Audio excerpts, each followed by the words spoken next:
navire Aquarius, affrété par SOS Méditerranée et opérant en partenariat avec Médecins sans frontières, MSF, bloqué en mer depuis vendredi 10 août avec 141 réfugiés à bord, pourra débarquer à Malte, a annoncé sur Twitter, mardi 14 août, le Premier ministre maltais, Joseph Muscat.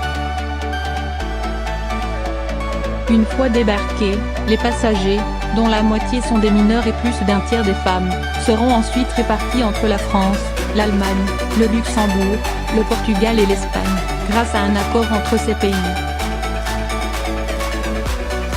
Un signe positif, selon l'association SOS Méditerranée, qui donnait une conférence de presse au moment de l'annonce de l'accord. Le fait que la solution trouvée soit une coordination entre un certain nombre de pays européens montre qu'ils ont compris que les sauvetages en Méditerranée sont un problème des rives sud de l'Union européenne qui concerne tous les membres. Malte et l'Italie ne doivent pas être laissés seuls.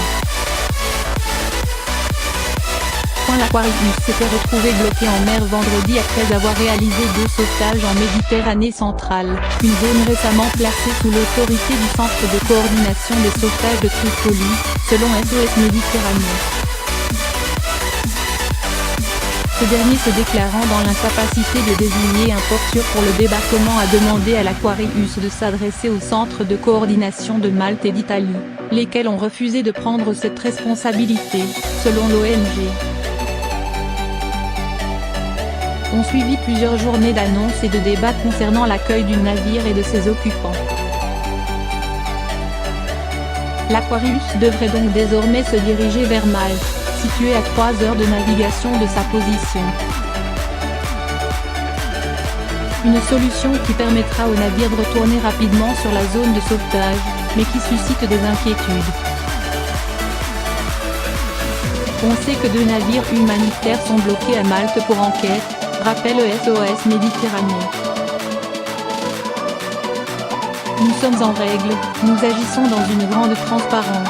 Néanmoins, l'ambiance tendant à pointer du doigt les ONG suscite certaines inquiétudes, nous ne savons pas ce qui pourrait nous arriver. Gibraltar compte retirer le pavillon du navire humanitaire.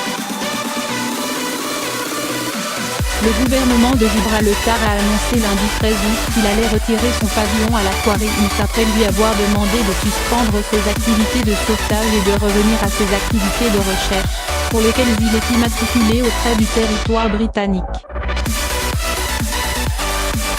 Enregistré depuis 2009 à Gibraltar en tant que navire de recherche, l'Aquarius opérait depuis 2016 exclusivement sous la direction des autorités italiennes pour des opérations de sauvetage, explique le gouvernement dans un communiqué.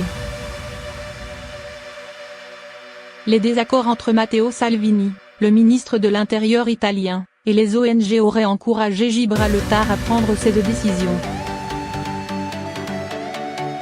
Nous avons découvert par voie de presse l'annonce de Gibraltar, s'est étonnée mardi Sophie Beau, cofondatrice de SOS Méditerranée, qui affrète le navire. Nous étions en dialogue depuis juin avec les autorités de Gibraltar, via notre armateur allemand. Cette décision de rompre ce dialogue, au moment où l'Aquarius est en difficulté nous paraît très politique.